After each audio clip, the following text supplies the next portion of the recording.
Bismillahirrahmanirrahim. Assalamualaikum warahmatullahi wabarakatuh. Alhamdulillah, pagi ni kita bersama lagi pada hari ke berapa untuk perintah kawalan pergerakan. So kalau ikutkan daripada Rabu Rabu, Khamis, Jumaat, Sabtu, hari ni hari keempat. So bagaimana rakan-rakan semua hari keempat? Apa khabar Puan Saloma Abdullah? Apa khabar Hilman Hashim, rakan-rakan saya ni? Terima kasih kerana sudi menonton. InsyaAllah hebat. Okey sahabat saya, Alhamdulillah sahabat lama tak jumpa ni Prof Dr. Azwan Azim. Saya doakan semoga sihat, ibunya sihat, Alhamdulillah. Baik, pada pagi ni adalah hari ke-65 saya. Hari ke-65 saya dalam misi 100 hari bersama kaunselor. So saya nak berkongsi. So kawasan ni kat mana ni? So kawasan ni kalau rakan-rakan semua lihat, inilah tempat bus stop ataupun tempat pelajar-pelajar tunggu bas. Ada bas, ada 3-4 bas dekat sini yang akan tunggu pelajar daripada kolej 10 dan 11 ni. Sekarang ni kolej 10. Jadi mereka akan menaiki untuk pergi ke kuliah-kuliah. Tetapi apa terjadi hari ni? Dan semalam kemarin kawasan ni lapang sehingga saya boleh duduk kat kawasan ni, boleh duduk tengah-tengah jalan ni so betapa sunyinya. Apa khabar Liana? Apa khabar Abu Kasim? Abang Abu apa khabar Abu? Tengok Abu tengok selalu ambil gambar kat masjid. Semalam kita tak dapat menunaikan solat Jumaat jadi rasa macam sunyi kat situ Apa khabar kalau rakan saya ni, kawan baik, InsyaAllah sihat Baik, so saya nak teruskan kata apa hari ke-65 saya ni dengan tajuk yang menarik saya kira. Ni adalah cetusan pada malam tadi. Lepas tu pagi tadi saya dapat lagi idea. Lepas subuh mandi tu pun dapat lagi idea. So insyaAllah tuan-tuan rakan-rakan semua tolong tambah-tambah tolong tambah lagi apa hikmah di sebalik musibah. Okey, inilah tajuk dia, hikmah di sebalik musibah. Apa khabar Arif, Aiman? Okey, baik. Pertama sekali saya nak perdengarkan satu surah. Ini pagi tadi lepas subuh saya dengar Dr. Khalid Bahasa Lama. Dr. Khalid Bahasa Lama ni mencerita tentang musibah dan bencana. Musibah dan bencana. So saya dengarkan satu ayat ni Tuan-tuan perempuan boleh semak surah Al-Hud. Surah apa khabar Farah? Lama tak jumpa Farah So surah Al-Hud ayat 117. Bismillahirrahmanirrahim. وَمَا كَانَ رَبُّكَ لِيُهْلِكَ الْقُرَى بِظُلْمٍ وَأَهْلُهَا مُصْلِحُونَ. Allahu Akbar.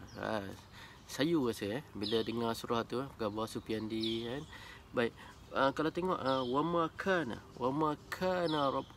ma kana rabbuka liyuhlika qura. So dia Tuhanmu tidak sesekali. Itu maksudnya. Wa ma kana rabbuka liyuhlika, tidak sesekali Tuhanmu tidak sekali hendak membinasakan. So tajuk dia terjemahan dia, dan Tuhanmu tidak sesekali membinasakan negeri-negeri yang sebabkan kezaliman penduduknya. So selagi mereka sentiasa memperbaiki keadaan sama sendiri. Jadi inilah ayat terjemahan yang mengatakan tentang musibah atau bencana. So apa khabar Abang Rosli, apa khabar Wujud Sindut, semua rakan-rakan terus bersama saya. Terima kasih sangat-sangat. Okey, baik. Apa beza musibah dan bencana? Okey. Musibah lebih kepada individu, individu dan kelompok yang kecil. Manakala bencana lebih kepada penduduk ataupun lebih kepada yang berskala besar. Negeri, penduduk, negara. So terima kasih Abang Rosli. Okey, jadi musibah ini contohnya kenapa Allah turunkan musibah kepada individu ataupun kepada kelompok-kelompok kecil, contoh keluarganya ditimpa musibah, kehilangan, kematian, dilanda kemalangan, dilanda tsunami ataupun apa benda yang bersifat kehilangan ataupun bersifat kehilangan ataupun kesedihan.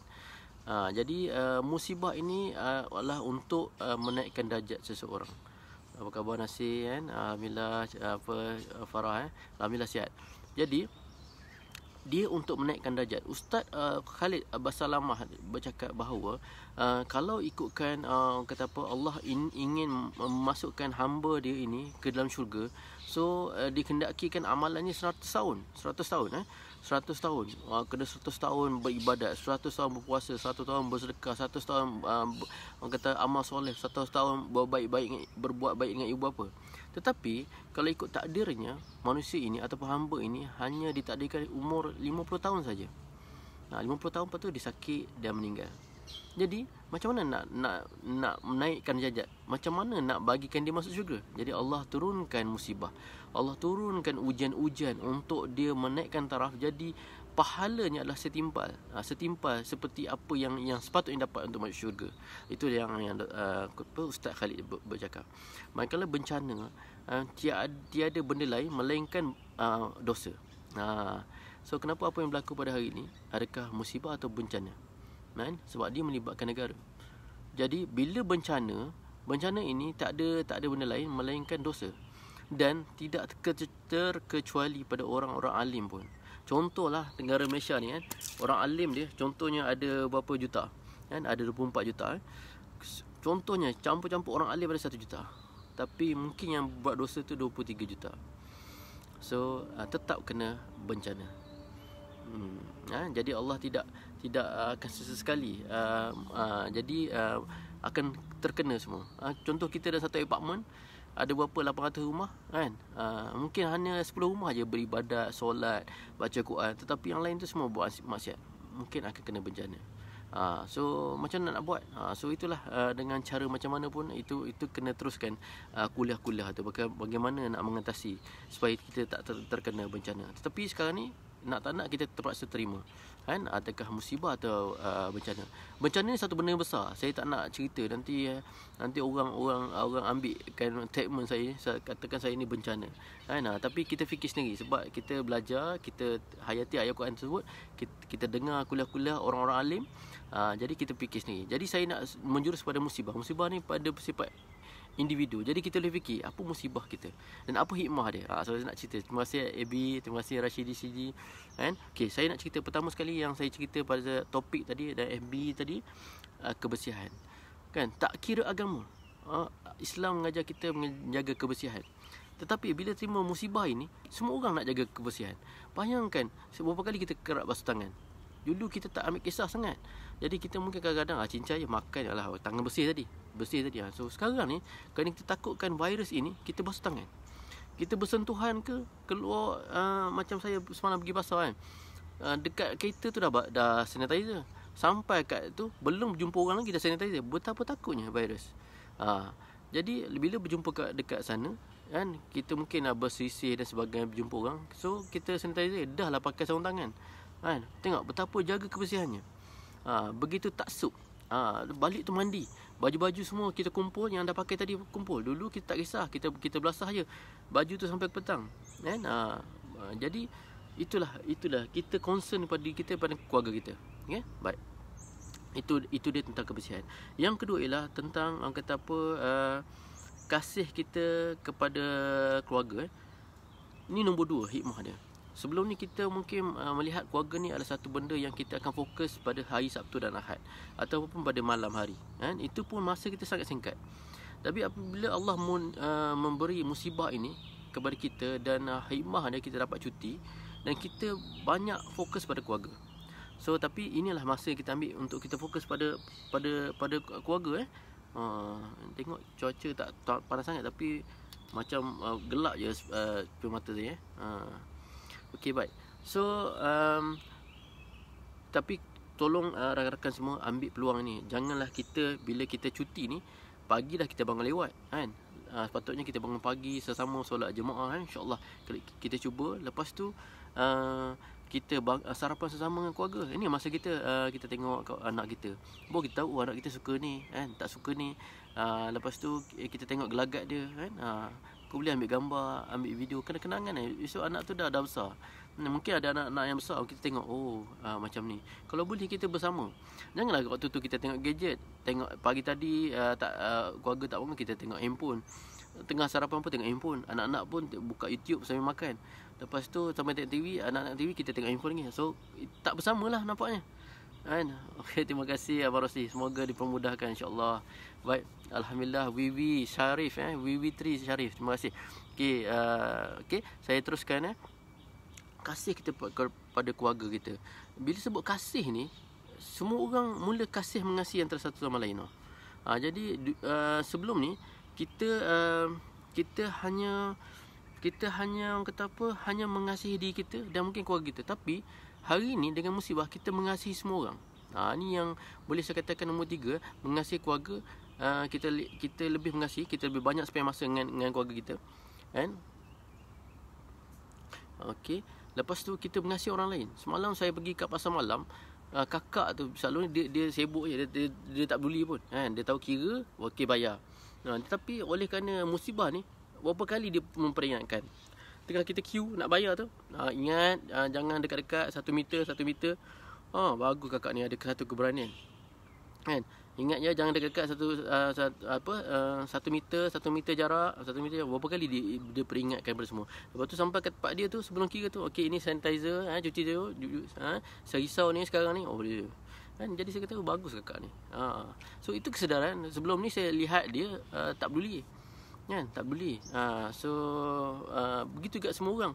Sebelum ni kita hanya peduli pada diri kita. Kita tahu macam mana kita nak cari duit, nak cari rezeki, kita tahu kerja, kita tahu keluarga kita. Cukup masa kita pergi bercuti, kita update kat Facebook, Instagram, kita cerita kita saja. Kisah kita. Tapi sekarang ni bila musibah, kisah kita, anda dan semua. Jadi kita mula kisahkan pasal kesihatan.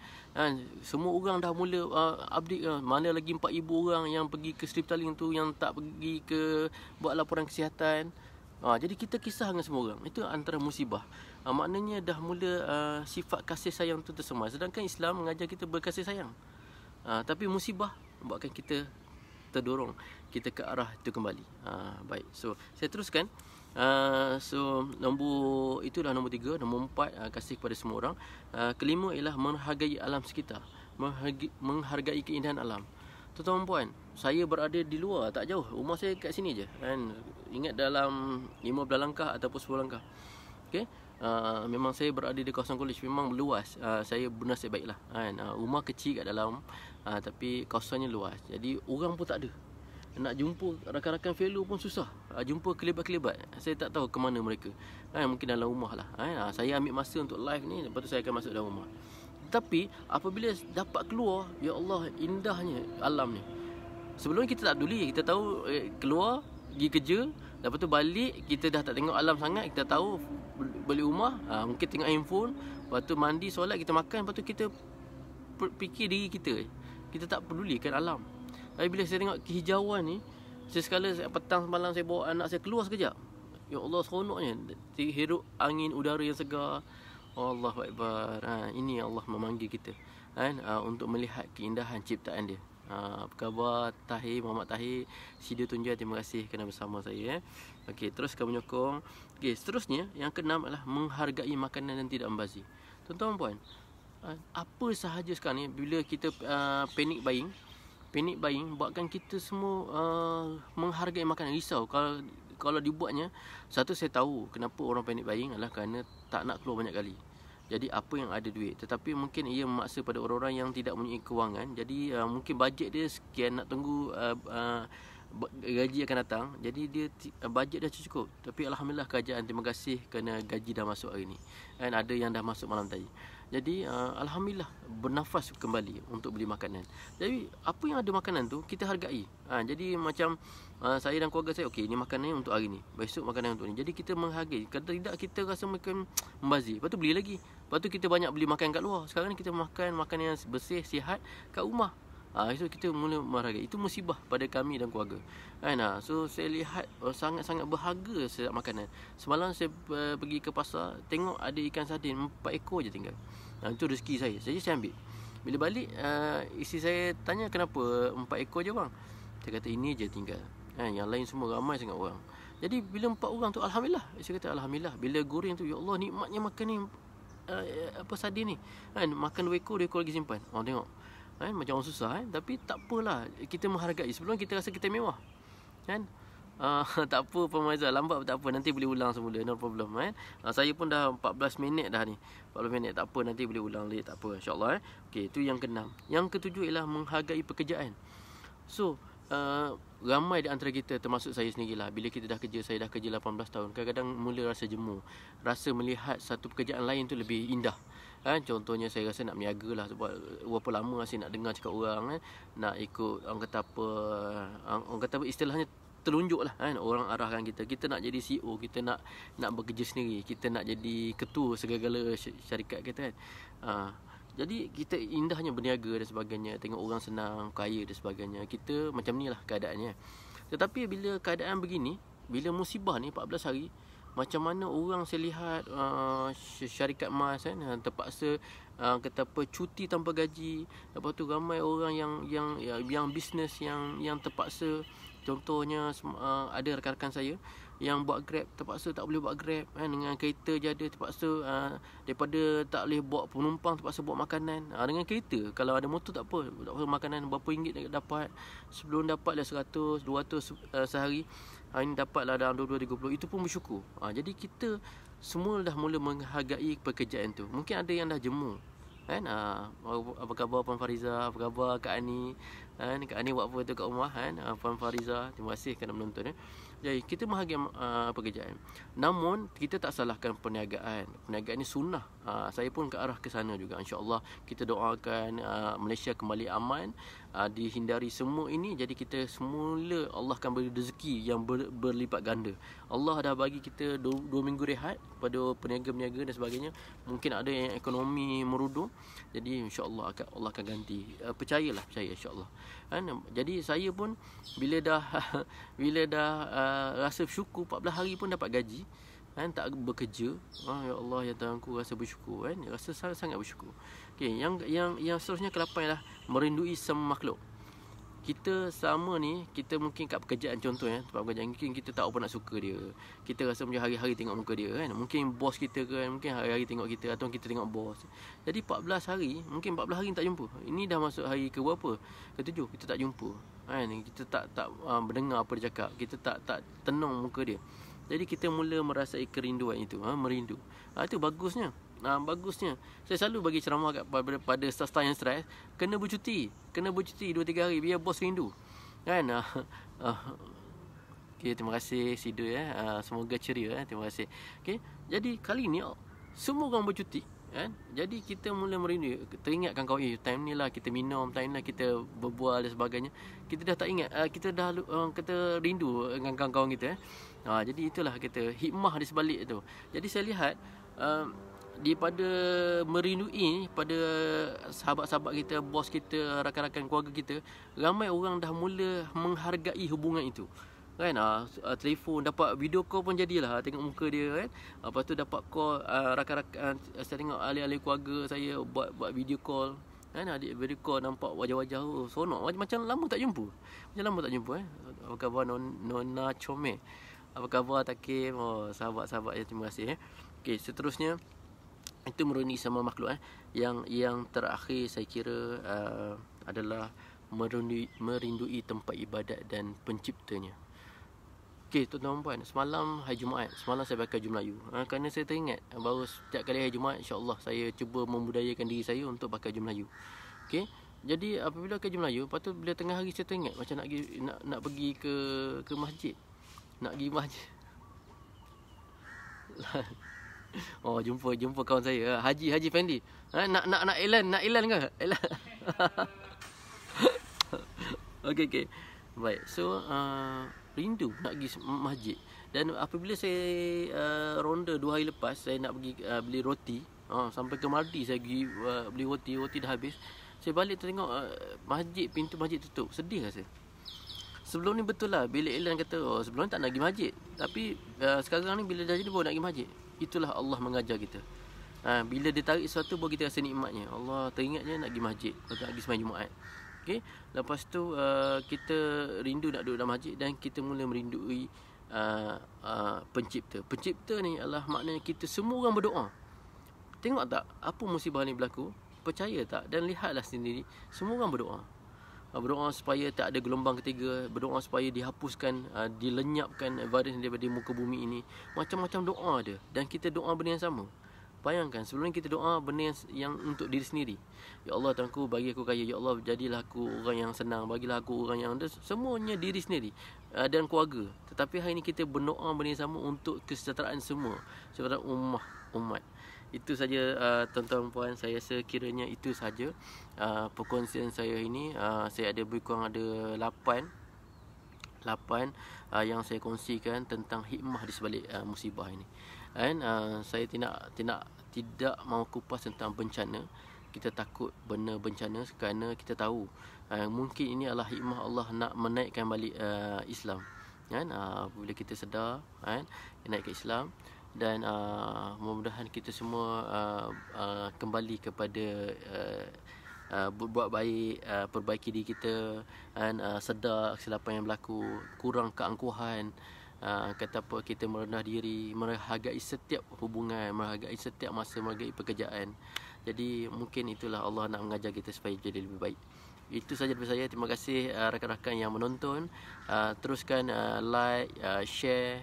Semoga apa yang saya dapat ini ilham pada Allah Ta'ala. Mungkin daripada pembacaan saya, pada apa yang saya dengar, saya kongsi. Jadi anda rakan-rakan tambah. Ambillah apa-apa yang saya punya statement ni, tulis balik dalam Facebook. Saya izinkan. Tulis balik, kupas ikut kata apa kreativiti anda. Jadi sebarkan kebaikan ini. Mudah-mudahan kita mendapat pahala berberjangan. Itu saja. Terima kasih Kak Ani. Baru tengok dah 21 minit dah. 21 minit dah Kak Ni yang kata dah lama sangat. Dia orang tak nak dengar nanti. Orang dengar separuh, lepas tu ni kan. Jadi itu saja daripada saya. InsyaAllah Kak Ani tengok balik nanti. InsyaAllah ingat ada lebih kurang ada 8 hikmah di sebalik musibah ini. Sekian, Assalamualaikum warahmatullahi wabarakatuh. Belanja lagu nantilah Takim, kita belanja lagu. Nak lagu apa nanti saya buat video, kan? Okey, baik, itu saja. Assalamualaikum warahmatullahi wabarakatuh. Moga pagi ni rezeki yang power untuk anda, rezeki power. So sama-sama kita berdoa supaya makhluk sebesar 150 mikron ni dilenyapkan di muka bumi ni, kan? So mereka ni tak power, kita lagi power, kan? Jadi kita gunakan kuasa kita, kuasa ilmu kita, kuasa kekuatan kita, kuasa ummah kita, ukhuwah kita untuk menghapuskan makhluk ni. Okey, Iman Hafiz, Khairul Anwar, awal lagi baru start tengok. Okey, saya dah nak berakhir. Okey, so anda boleh tengok siaran ulangan, insya-Allah, kan? Jadi itu saja daripada saya. Assalamualaikum warahmatullahi wabarakatuh. Bye bye.